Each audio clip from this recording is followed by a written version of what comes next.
2025 সালের মাঝামাঝিতেই নির্বাচন চাইছে বিএনপি। জাতীয় সংসদ নির্বাচনের আগে স্থানীয় সরকার নির্বাচনের প্রশ্নই ওঠে না, এমন মন্তব্য করেছেন বিএনপি মহাসচিব মির্জা ফখরুল ইসলাম আলমগীর। তিনি আরো বলেন, এরকম ক্রিটিক্যাল সময়ে জাতীয় সংসদ নির্বাচনের আগে স্থানীয় সরকার নির্বাচনের চিন্তাটা কোথা থেকে আসে, নির্বাচন পেছানোর চিন্তাটাই বা কোথা থেকে আসে। নির্বাচন নিয়ে হঠাৎ কেন হার্ড লাইনে যাচ্ছে বিএনপি? নির্বাচন ঘিরে আবারও কি উত্তপ্ত হবে রাজনৈতিক অঙ্গন? জুলাই আগস্টের মধ্যে নির্বাচন আসলেই কি অনুষ্ঠান সম্ভব? এসবই আজকের আলোচনায় আনতে চাই। দর্শক সবাইকে আমন্ত্রণ জানিয়ে শুরু করছি দেশ টেলিভিশনের নিয়মিত আয়োজন দেশ সন্ধ্যার আজকের আয়োজন। ফার্নেস জুই থাকছি পুরো আয়োজন জুড়ে আপনাদের সঙ্গে। আজকের আলোচনায় আমরা আমন্ত্রণ জানিয়েছি দুজন সম্মানিত অতিথিকে। চলুন এ পর্যায়ে পরিচিত হই। স্টুডিওতে আছেন হাবিবুর রহমান হাবিব, বিএনপি চেয়ারপারসনের উপদেষ্টা। সেই সঙ্গে আরো আছেন মোস্তফা কামাল, উপবার্তা প্রধান, বাংলা ভিশন। দুজনকে আমন্ত্রণ জানাচ্ছি আজকের আলোচনায়। হাবিবুর রহমান হাবিব, আলোচনাটা আপনাকে দিয়ে শুরু করতে চাই। আমরা যখনই অন্তর্বর্তীকালীন সরকার দায়িত্ব গ্রহণ করেছে, আপনাদের কাছ থেকে শুনেছি যে আপনাদের পূর্ণ সমর্থন রয়েছে সরকারের প্রতি। আপনারা বারবারই নির্বাচনের ক্ষেত্রে যৌক্তিক সময়ের কথা বলেছেন। হঠাৎ করে নির্বাচন ইস্যুতে কেন হার্ড লাইনে গেল বিএনপি? আপনাকে ধন্যবাদ। আপনার মাধ্যমে দেশ টিভি সম্মানিত দর্শক শ্রোতাদেরকে আমার সশ্রদ্ধ সালাম, বিজ্ঞ আলোচক সহ আলোচক মোস্তফা কামালকে আমার শুভেচ্ছা। আমরা তো বরাবরই বলে আসছি যে সবাই মিলে আমরা আন্দোলন করেছি, সরকার গঠন করেছে বৈষম্যবিরোধী ছাত্ররা, এবং ডক্টর ইউনূস সাহেবকে সমর্থন করার পরে উনি উনার মতো করে রাজনৈতিক দলগুলির সাথে আলাপ আলোচনা করে সরকার গঠন করেন নাই। তারপরেও আমাদের পরিপূর্ণ সমর্থন ওনার উপরে আছে। আমাদের নেতা জনাব তারেক রহমান বারবার বলছেন এই সরকারকে যে কোনো মূল্যে সফল করতেই হবে। আমরা সেই লাইনে এখনও আছি। নির্বাচনটা নেই তো দেশে এত গন্ডগোল ফ্যাসাদ। এই তত্ত্বাবধায়ক সরকার 173 দিন হরতাল কেন হয়েছিল?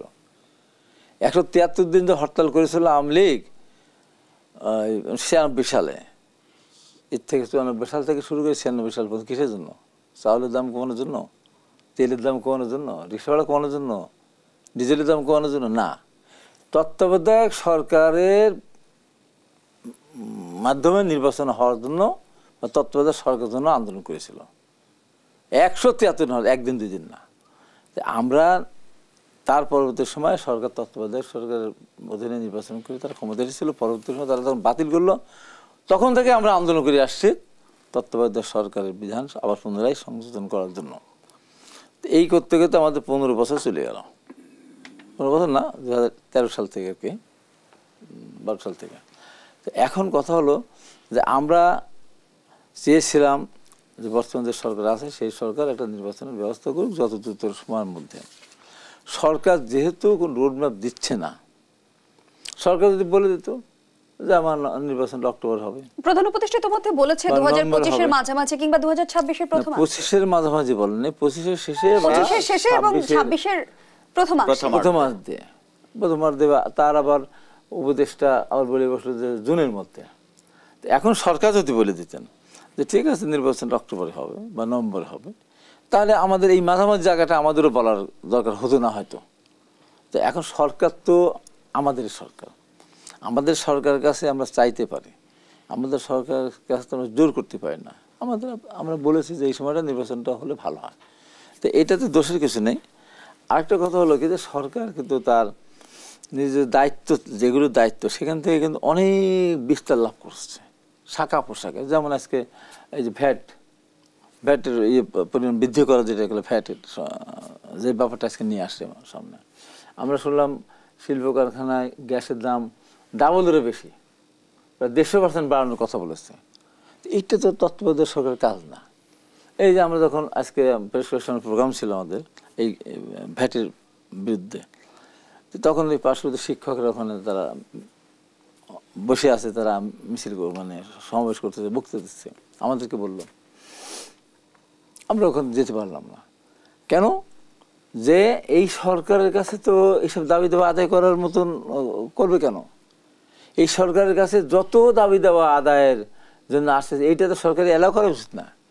যে আমরা আসছি পরিস্থিতিটাকে একটা পর্যায়ে নিয়ে যাওয়ার জন্য, তোমার দাবি দেওয়া আদায় করো, তোমার নির্বাচিত সরকার তখন এত বছর কোথায় ছিল। কিন্তু জনাব হাবিবুর রহমান, আপনারা দ্রুততম সময়ের মধ্যে নির্বাচন চাইছেন, কিন্তু গণঅভ্যুত্থানের নেতৃত্ব দেওয়া ছাত্র নেতারা বলছে শুধুমাত্র ক্ষমতার পালাবদলের জন্য বা দ্রুততম সময়ে নির্বাচনের জন্য গণঅভ্যুত্থান ঘটেনি, এতগুলো মানুষ কাঁদায়নি।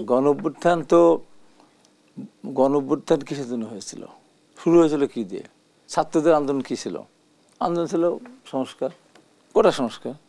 একবার কি তারা বলেছে দেশের নির্বাচন সংস্কার, দেশ সংস্কার, রাষ্ট্র মেরামত বলেছে একবার? তাদের কোটা সংস্কারের জন্য আন্দোলন করেছিল, কোটা সংস্কার যদি 2018 সালে করে দিয়ে 10 বছর রেখে আর মাঠে ওরা কোনোদিন আসতো না। আবার যদি সরকার তার দুর্নীতি যেভাবে প্রকাশ পেতে থাকলো আজিজ বেনজিরদের, এই দুর্নীতি প্রকাশ না করলেও সরকার হয়তো প্রকাশ হতে না থাকলেও সরকার হয়তো কোটাটা ফিরিয়ে নিয়ে আসতো না, নিয়ে যেত না। এইটা ঢাকার জন্য কোটাটা আবার নতুন করে তারা পুনর্বহাল করলো, করার কারণেই কিন্তু ছেলে আবার মাঠে গেল। তাহলে মাঠে তারা যেত, তারা মাঠে যেত। গণঅভ্যুত্থান কি হতো? ওই দিন না হতো, এখন হতো, এখন তাহলে আরো সবার পরে হতো। কিন্তু তাদের গণঅভ্যুত্থানের জন্য তো তারা মাঠে যায়নি, তারা মাঠে গিয়েছে তাদের কোটা আবার যখন তারা ফিরে নিল সরকার, তখন তারা আবার মাঠে নামলো।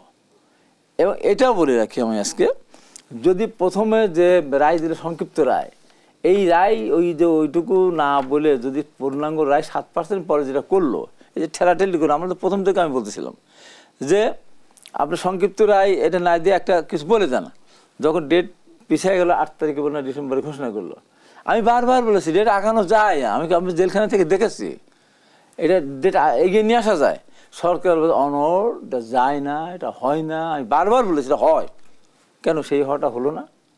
এই হওয়াটা যদি সরকার আমাদের কথা মতো শুনতো, প্রথম দিনেই যদি একদিন পরে যে পূর্ণাঙ্গ রায় দিয়ে দিত, তাহলে ছেলেকে মাঠে থাকতো, সব ঘরে চলে যেত, 7% রেখে দিলে ঘরে চলে যেত। তাহলে অভ্যুত্থানের সাথে তাদের কোনো সম্পর্ক নেই। সরকার অহমিকা করলো, সরকার ছাত্রদের পিটিয়ে ঘরে ঢুকানোর চেষ্টা করলো, পুলিশ দিয়ে হয়রানি করার চেষ্টা করলো।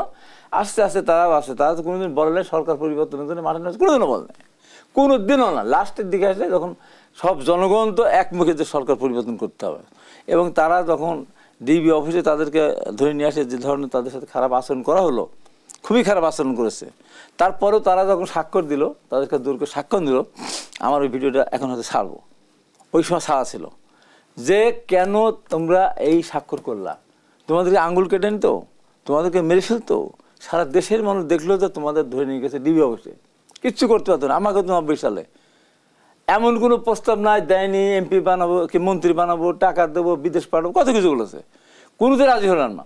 তখন বলে যে একটা বুলেট আপনার জন্য অপেক্ষা করবো। হ্যাঁ, বুলেট আমি খেতে রাজি আছি, এটা ভালো জিনিস। আমি তখন যে কোনো মুহূর্তে আমাকে ফেলে দিতে পারতো, আমি কি সারেন্ডার করেছি?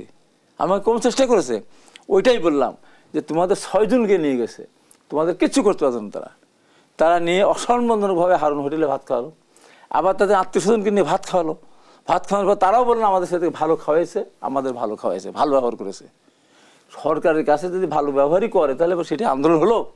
এবং তারা বের হয়ে একটা পর্যায়ে কী বললো যে আমরা এই আন্দোলনের সাথে ভাঙচুর, অগ্নিসংযোগ, এটার সাথে আমাদের কোনো সম্পর্ক নাই, আমরা এখান থেকে সরে আসতে চাই, বলছে না? তারপরে বাইরে যারা ছিল তারা ওইটাকে মেনে নিল না। পাশাপাশি সেদিন বৈষম্য বিরোধী ছাত্রদের পাশে কে দাঁড়ালো কারা? আইনজীবীরা, সুপ্রিম কোর্ট বারের প্রেসিডেন্ট মাহবুবুদ্দিন খোকনরা সহ আইনজীবীরা ছাত্রদের পাশে গিয়ে দাঁড়ালো। সেই সাথে ঢাকা বিশ্ববিদ্যালয় থেকে ছাত্র শিক্ষকরা নেমে আসলো, অন্য শিক্ষকরা। তারপরে আন্দোলনটা আবার রাস্তায় আসলো, আন্দোলন ঘরে ঢুকে গেছিলো। এগুলো মনে রাখতে হবে, তো বললে তো হবে না। এই দেশের মালিক তো কেউ একা না। দীর্ঘদিন মানুষের অত্যাচার, নির্যাতন, গুম খুন, মানে দুর্ভিক্ষ অবস্থা, মানে মানুষের কয়েক ক্ষমতার বাইরে চলে গেছিল, বাইরে থাকতে পারে, ঘরে থাকতে পারে না। সব মানুষগুলো মনে করছে যে এখন যদি সরকার পরিবর্তন হয় তা আমি বাড়ি যেতে পারবো। লক্ষ লক্ষ মানুষ হয়তো নেমেছিল, ওই যে শিশু বাচ্চারা নিয়ে মানুষ মাঠে গিয়েছে। কেন গিয়েছিল তারা? ওর কোটার সাথে কী সম্পর্ক? ওই রিক্সাওয়ালার কোটার সাথে কী সম্পর্ক? ওই লেগুনা চালার তার কোটার সাথে কী সম্পর্ক? তাদের সম্পর্ক ছিল এই সরকারকে ফেলতে হবে। যেহেতু ছাত্ররা একটা আন্দোলনে আসে, ছাত্রদের পিছনে তাদের, এবং ছাত্ররা সবসময় করে। আমরা 90 সালে গণ-অভ্যুত্থানে আমরা নেতৃত্ব দিয়েছি, আমাদের জাতীয় বীর বলা হতো।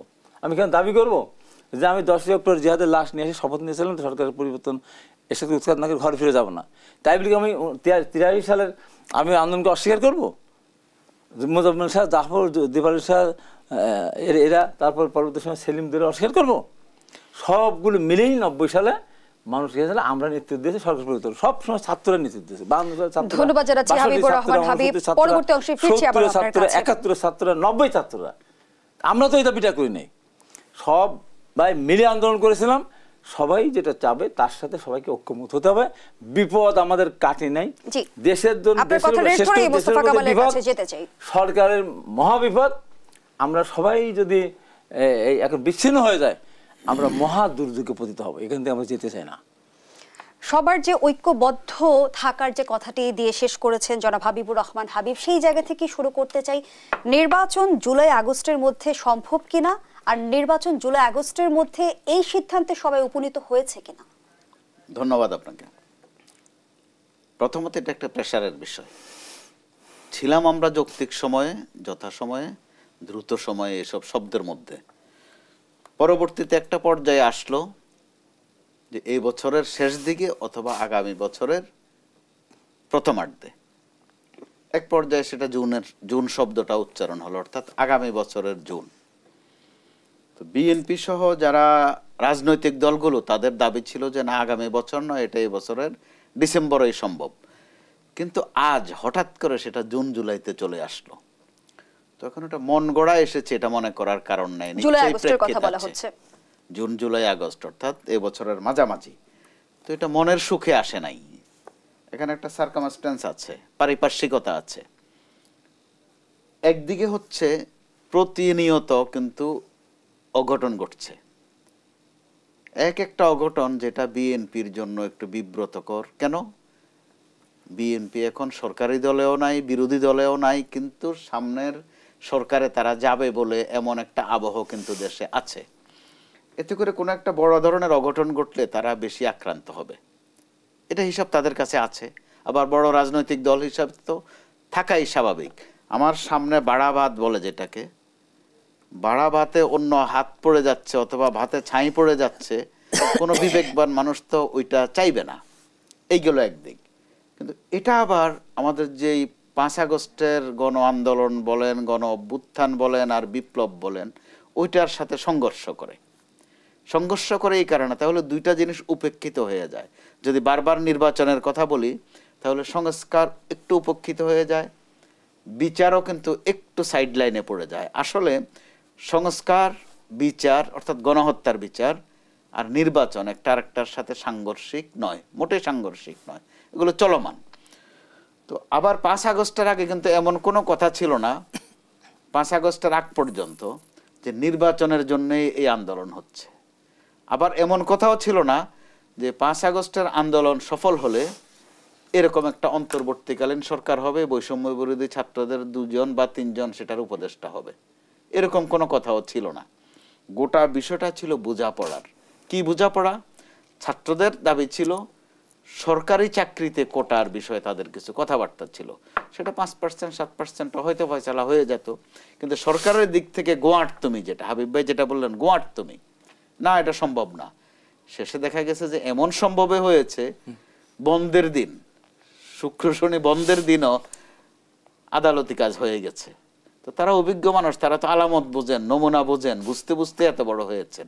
আর এখানে একটু কথা না বললেই নয় হাবিব ভাই, আপনি যেমন 90-তে আপনার নিজের কথা এনেছেন বারবার, এটা অন্যদের বেলায় খাটবে না। ওই আন্দোলনে আমরা যারা আশেপাশে ছিলাম, আমাদের তখনকার উপলব্ধি, এখনো ওই উপলব্ধিতে অন করি যে হাবিব কিন্তু একজনে ছিলেন।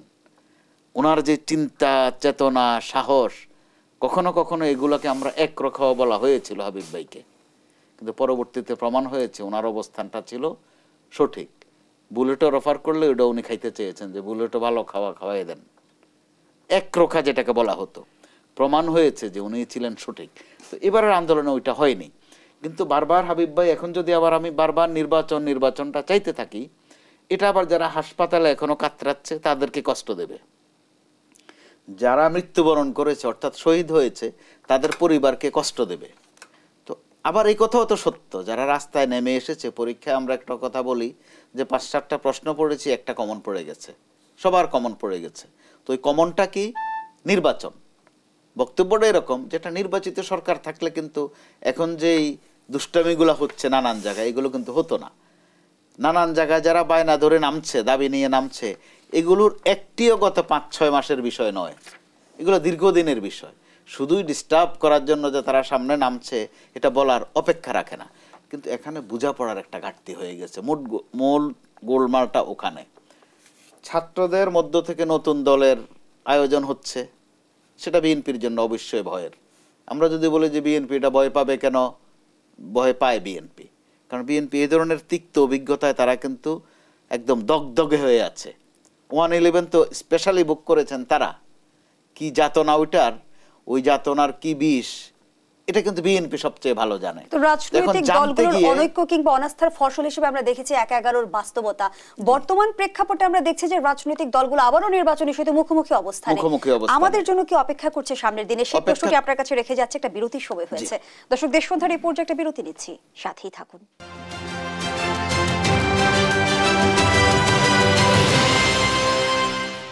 বিরতির পর আবারও আমন্ত্রণ জানাচ্ছি, আপনারা দেখছেন দেশ টেলিভিশনের নিয়মিত আয়োজন দেশ সন্ধ্যা। আজকের আলোচনা চলছে জুলাই আগস্টের মধ্যে নির্বাচন সম্ভব, এই শিরোনামে আবারও ফিরছি আলোচনায়। মোস্তফা কামাল, যে প্রশ্নটি আপনার কাছে রেখে বিরতিতে গিয়েছিলাম, যে ১/১১ কথা বলছিলেন, রাজনৈতিক দলগুলোর অনাস্থা, এবং আমরা দেখেছি যে এই সংকটকে পুঁজি করেই কিন্তু ১/১১ বাস্তবতা আমাদের দেখতে হয়েছিল।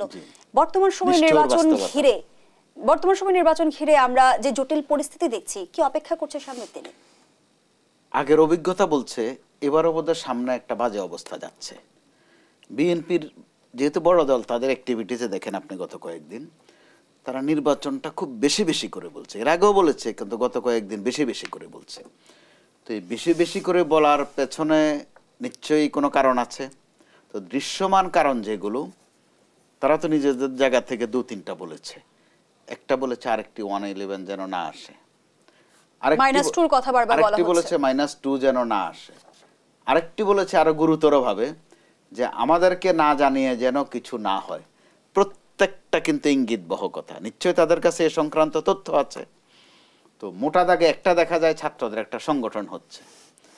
তো ওই সংগঠন হওয়া বা দল হওয়া বিএনপির আদর্শিক রাজনীতির সাথে যায়, অবশ্যই অত্যন্ত মানানসই।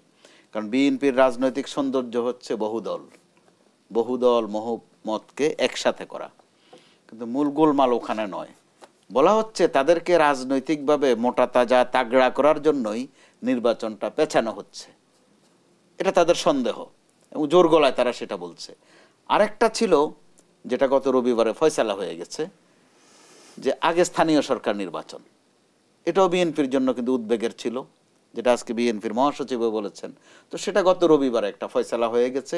নির্বাচন কমিশন থেকে ব্রিগেডিয়ার সানাউল্লাহ সাহেব, যেটা কমিশনার, তিনি বলেছেন না, যে তাদের মূল ফোকাস হচ্ছে জাতীয় সংসদ নির্বাচনে।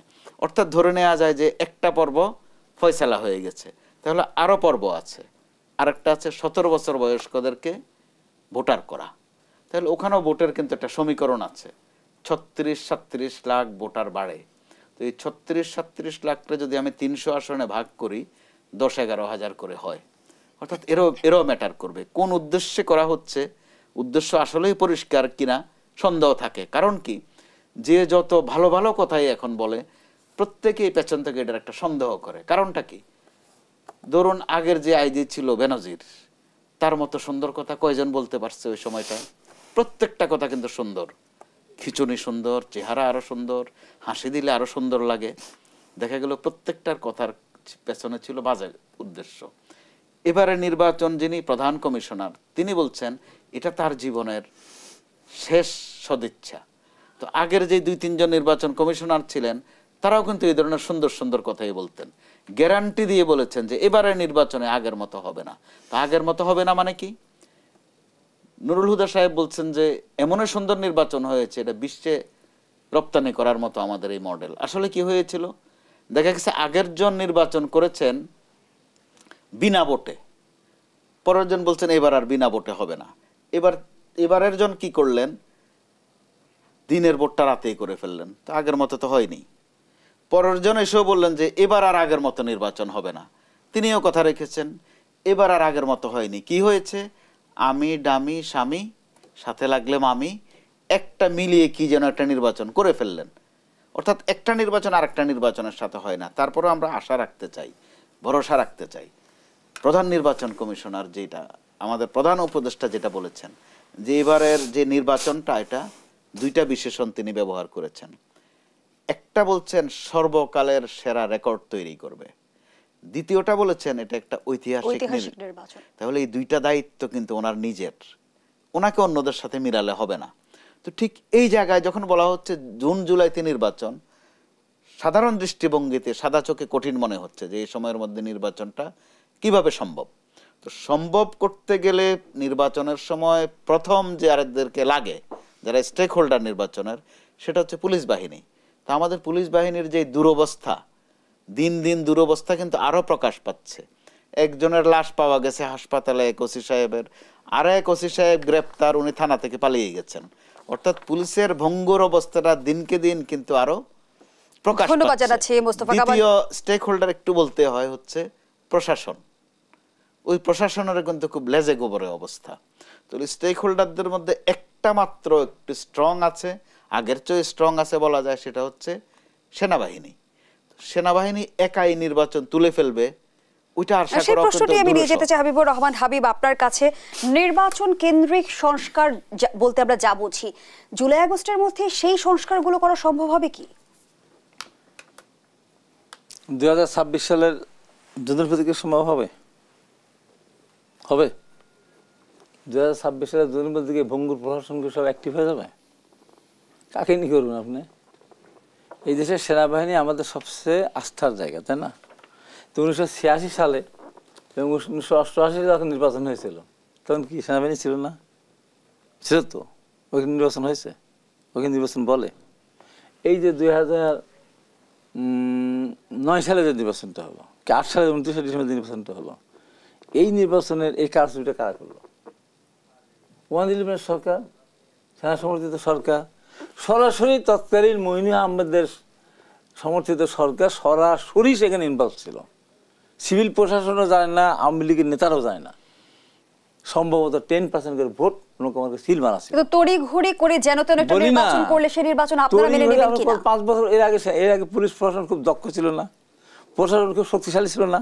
কি হলো? রাতের বেলা হলো কেন ভোট? রাতের বেলা ভোট হলো কেন? প্রশাসন খুব শক্তিশালী ছিল, সেনাবাহিনী মাঠে অ্যাক্টিভ ছিল, র্যাব ছিল, বিজেপি ছিল, এক দলীয় ভোট হলো কেন? এখানে আমি একটু যোগ করতে চাই, সেখানে দলীয় সরকার ছিল। একটু যোগ করতে চাই, দ্বিমত নয় কিন্তু একটু যোগ করতে চাই। বিবেচনায় নিতে হবে যে এবার কোন সেনাবাহিনী আছে। 2018 সালের এই ধরনের একটা ভেজাল নির্বাচনকে তখনকার সেনাপ্রধান আজিজ সাহেব বলেছিলেন ওনার জীবনে, ওনার জিন্দেগিতে উনি এত সুন্দর নির্বাচন, সর্বকালের সেরা নির্বাচন। তো এখন যারা আছেন তারা কোন সেনাবাহিনী বুঝতে হবে। সেনাবাহিনীর যে বিশেষণ দেশপ্রেমিক সেনাবাহিনী, তারা এবার সেটা কিন্তু শুধু পুনরুদ্ধারে করেনি, তারা একটা ইমেজের মধ্যে এসেছে। এবারের সেনাপ্রধান জেনারেল ওয়াকার যে ভূমিকা রেখেছেন 5 আগস্টে, আমরা ফ্রন্টলাইনে ছাত্রদেরকে দেখেছি, আর দৃশ্যত দেখেছি একটা পর্যায়ে গিয়ে সেনাবাহিনীকে। সেনাবাহিনী যখন সিদ্ধান্ত নিল নো ফায়ার, তো তখনও পুলিশ কিন্তু গুলি করে ছাত্রদেরকে আহত করে, ওই ছাত্রদেরকে চিকিৎসা দেয় সেনাবাহিনী। অর্থাৎ আমাদের এবারের সেনাবাহিনী কিন্তু ভিন্ন একটা সেনাবাহিনী, এটা বিবেচনায় নিতেই হবে। এটা তো আপনার সাথে বিতর্কে যাচ্ছে না। আমি বলি সেনাবাহিনী তো সেনাবাহিনী, এই সেনাবাহিনী এবার গুলি করেনি। আমি বহু টকশোতে পৃথিবীর কোথাও কোনো দিন যতক্ষণ পর্যন্ত সেনাবাহিনী সিদ্ধান্ত না নেয় সরকার পরিবর্তনে, ততক্ষণ পর্যন্ত সরকার পরিবর্তন হয় না দন্তনায়কের না, বারবার বলেছি, প্রমাণিত।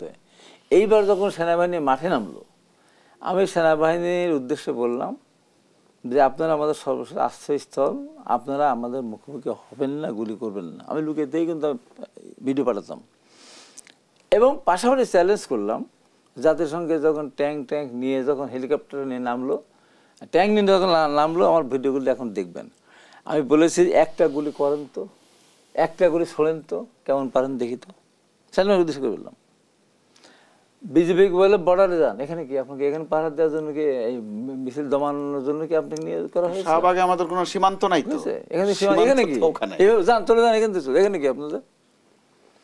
লাস্টে এসে সেনাবাহিনীকে উদ্দেশ্য করে বললাম, আমার রেকর্ডগুলো দেখেন, যে এই সরকারকে যারাই রক্ষা করতে যাবে সবাই ফেল করবে।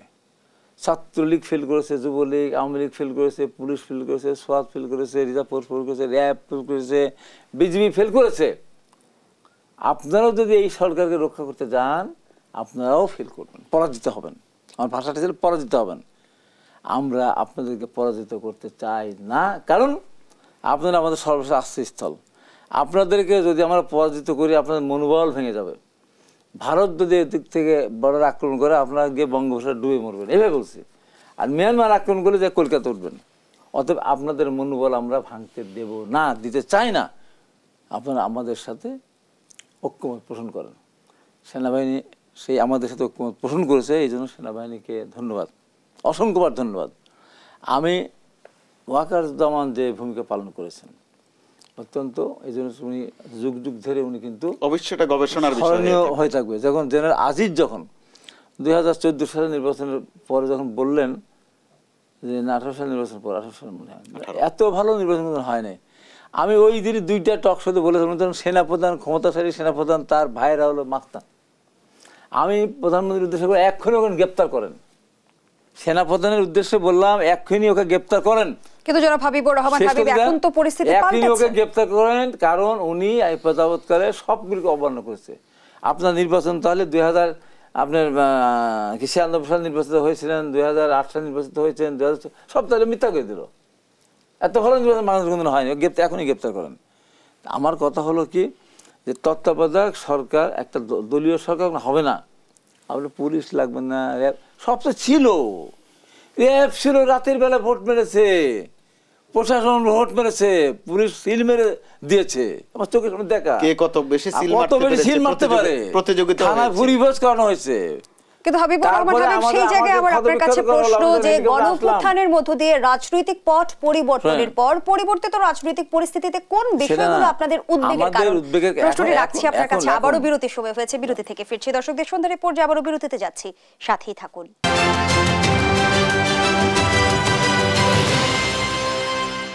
বিরতির পর আবারও আমন্ত্রণ জানাচ্ছি, আপনারা দেখছেন দেশ টেলিভিশনের নিয়মিত আয়োজন দেশ সন্ধ্যা। আমরা আবারও ফিরছি আলোচনায়। জনাব হাবিবুর রহমান হাবিব, যে প্রশ্নটি আপনার কাছে ছিল, পরিবর্তিত রাজনৈতিক প্রেক্ষাপটেও বারবার কেন বিএনপি ষড়যন্ত্রের কথা বলছে, চক্রান্তের কথা বলছে, কোন বিষয়গুলো আপনাদের উদ্বেগের কারণ? আমি খুব পরিষ্কার করে বলে, ওই চামারুগঞ্জ সীমান্তে কি হচ্ছে, এটা কি ভালো আলামত? কাটাতারে বেড়া দিচ্ছে বিজেপি, আমাদের ঠেকাচ্ছে, জনগণ চাচ্ছে, ভালো আলামত না তো। এরপরে সরকারের বিরুদ্ধে সমস্ত প্রশাসনে যারা কর্মরত আছেন, যাদেরকে মিন করে, তারা কার লোক? বিগত সরকারের লোক, তাদের নিজস্ব কোন লোক সৃষ্টি হয়েছে? বিএনপির হয়তো 2000-10,000 তাদের পক্ষের লোক আছে, সরকারের কি তা আছে? তা তো নাই। দিন যত যাবে পরিস্থিতি তত খারাপ দিকে যাবে, এবং এই পরিস্থিতি এমন জায়গায় নিয়ে যেতে পারে যে বাংলাদেশে আমরা যে নির্বাচনটা কেন চাচ্ছি, এই নির্বাচনের উদ্দেশ্য হলো যে একটা নির্বাচন হয়ে গেলেই যখন সামনের দিকে দেশটা এগিয়ে যাবে, মাঝখানে হজট খেতেই পারে। আমরা 1/11-এর ব্যাপারটা আমরা দেখেছি, কোথা থেকে কোন দিকে হয়ে যাবে কোনো কিছু। যেখানে একটা সরকারকে বেকায়দা ফেরার জন্য পার্শ্ববর্তী একটা উঠিয়ে পড়ে লেগেছে, তো সরকার সাহসটা করে কি আমি বেশি দিন থাকবো? এই যে আজকে 5 মাস হয়ে গেল, 1 বছর তো থাকে, একটা ইনভেস্টমেন্ট আসবে, বাইরে থেকে ইনভেস্টার আসবে, এই অস্থিতিশীল অবস্থায় আমার দেশটা কৃষির উপর চলবে, সামনের দিকে কৃষির উপর হাওয়ার উপর চলবে। এই জন্য আমরা আর স্থানীয় সরকারের কথা বলছি, কারা চাচ্ছে না, তাদেরকে দল আছে। আজকে যদি নির্বাচনে দল তার দল করবে, বিএনপি এক মোটেই ভয় পায় না, যত দল করবে আমাদের তত লাভ, ওরা ভাগ হয়ে যাবে। বিএনপি তো ভাগ হবে না, বিএনপি এত নির্যাতিত হওয়ার পর যখন বিএনপি ভাগ হয়নি, ডিভিশনাল সমাবেশগুলো যখন কলার গাছকে ভেলা বানিয়ে গেছে, পায়ে হেঁটে গেছে, মোটরসাইকেল গেছে, রিক্সায় গেছে, নদী সাঁতরাই গেছে, লক্ষ লক্ষ মানুষ পান চুলার ভেতরে পানি ঢেলে দিয়েছে, সে লক্ষ লক্ষ লোক বিএনপি সেখানে গিয়েছে। তো সেই বিএনপির লোক আর একটাও অন্য দলে যাবে না। তাহলে বিএনপির লোক যদি অন্য দলে না যায়, তাহলে আওয়ামী লীগের লোক নতুন দলে যাবেই তো নাকি? এই যে অবস্থা, আমাদের সমস্যাটাকে আরও ভাগ হয়ে যাক, টুকরা টুকরা হয়ে যাক, আমাদের আরো লাভ। কিন্তু মির্জা ফখরুল ইসলাম আলমগীর যেমনটি বলেছেন হাবিবুর রহমান হাবিব, যে জাতীয় সংসদ নির্বাচনের আগে স্থানীয় সরকার নির্বাচনের প্রশ্নই ওঠে না। আমি পরিষ্কার ওই কথাই বলি, আমি বলি পরিষ্কার করে বলি যে আমার নেতারা আসলে এই কারণে যে দল গঠন করে ওয়েলকাম, কিন্তু সরকারের পৃষ্ঠপোষকতা নিয়ে সরকারেও থাকবেন, মন্ত্রীও থাকবেন, দল গঠন করবেন, এটা হয় না, এটা হবে না। আর স্থানীয় সরকার নির্বাচন কোনটা করবেন? ইউনিয়ন পরিষদ করবেন। স্থানীয় সরকার নির্বাচন তো পুরসভা, স্থানীয় সরকার উপজেলাও, স্থানীয় সরকার সিটি কর্পোরেশন, তাহলে কোনটা করবেন? তাহলে কি আপনি সব নির্বাচন করে তারপর তাদের সঙ্গে নির্বাচন দেবেন? আপনার সব সংস্কার করে কত বছর লাগবে? 50 বছর না 100 বছর না 1000 বছর না 5 বছর? বলেন, 5 বছর লাগবে বলেন। আপনার সমস্ত দুর্নীতিবাজ, খুনি, হত্যাকারী, যারা লুটেরা, তাদের বিচার করবেন, কতজনের বিচার করবেন, কত বছর ধরে বিচার করবেন, কতগুলো বিচারক নিয়োগ দেবেন, দিনে কয়টা বিচার করবেন, কয়জনকে ফাঁসি দেবেন, কয়জনকে জেল দিবেন, বলেন যে আমরা এই কয়েক বছরের মধ্যে এতগুলো করবো, তারপর নির্বাচন করব। মুখ দিয়ে বলা খুব সহজ, কাজ করা খুব কঠিন। এই জন্য আমাদের যে স্থানীয় সরকার নির্বাচন করতে হবে, সবগুলি করতে হবে। আধা করবেন তা তো না। আর এই সরকারের দায়িত্ব তো নয় স্থানীয় সরকার নির্বাচন করা, এই সরকারের দায়িত্ব হলো একটা নির্বাচন দেওয়া। তো সেই নির্বাচন দেওয়া যাদের দায়িত্ব, যতই স্থানীয় সরকার নির্বাচন 2 বছর করলে একটা ইনভেস্টমেন্ট দেশে আসবে না, একটা শিল্প কারখানা করার জন্য কেউ আসবে না পৃথিবীর। তাই হাওয়ার উপর দেশটা চলবে।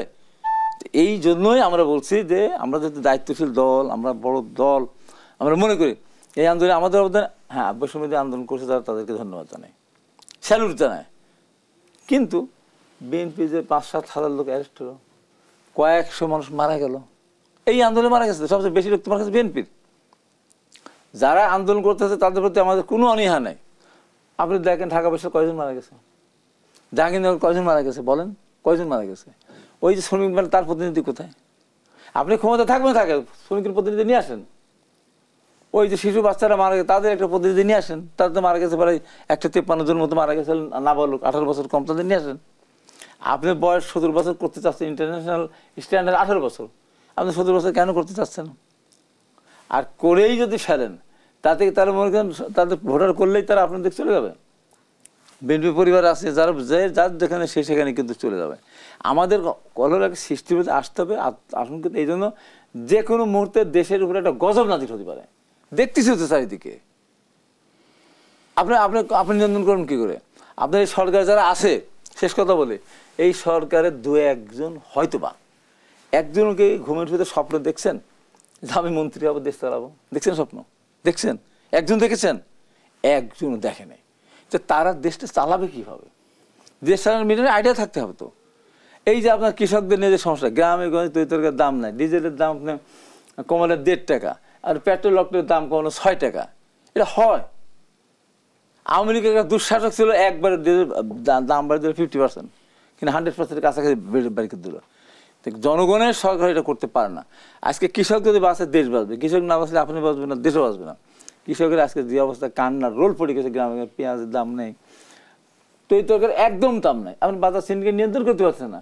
আপনি ঘোষণা দেন, আপনি ডিজেলের দাম না বাড়াতেন, আর একটু বেশি কমাতেন, ওই সরকার না বাড়াতেন, আর কমাতেন, তাহলে পরিবহন ব্যয় তখন খুব বেশি। ওখানে 4 টাকা করে একটা কফি বেচা, 4 টাকা কেজি, 5 টাকা কেজি সিম কিনে, এখানে বাজার 40 টাকা 50 টাকা। এই নিয়ন্ত্রণ করেন বাজার, যান বাজার নিয়ন্ত্রণ করেন, ওখানকার সাথে এখানকার আপনার তুলনা করেন। হ্যাঁ, তুমি 2 টাকা লাভ করতে পারো, তুমি 1 কেজিতে তুমি লাভ করে 10 টাকা 15 টাকা। ঢাকাতে যারা আছে তারা তো এখানে তারা তো অনেক দাম তাদের কিনে খেতে হচ্ছে, আর কৃষক ওখানে তার ন্যায্য মূল্য পাচ্ছেন। আপনি আসলে কৃষকদের সারের দাম কমিয়ে দেবো, ডিজেলের দাম কমিয়ে দেবো, কীটনাশকের দাম কমার পাশে ভেজাল মুক্ত করবো। এই সমস্ত দিনগুলি পলিটিক্যাল গভর্নমেন্ট না হলে, যারা চিন্তাই করে, যাদের মাথার ভিতরে দেশ পরিচালনা নাই, তাদের চিন্তা ভাবনা আছে, তারা সরকারি প্রশাসনে তারা আছে, সরকার প্রশাসন চালানো, বিশ্ববিদ্যালয় শিক্ষকতা করা, এনজিও চালানো, আর দেশ চালানোর ভিতরে অনেক পার্থক্য। নির্বাচিত সরকারের হাতে রয়েছে কিনা? সকল না হলো বিস্তারিত অথবা পর্যাপ্ত সমাধান রাজনৈতিক সরকারগুলোর হাতে থাকে। কারণ তারা কতটুকু বাস্তবায়ন করে বা করে না অথবা পারে না আরেকটা বিষয়। এরই মধ্যে যে কতগুলো কাণ্ড কীর্তি প্রায় প্রত্যেক দিন ঘটছে, বৈষম্য বিরোধী ছাত্রদের মধ্যে এখন 2-3 ভাগ, তারা প্রায় বিভিন্ন জায়গায় কিন্তু ছোট্টখাট্ট সংঘাতে লিপ্ত হচ্ছে।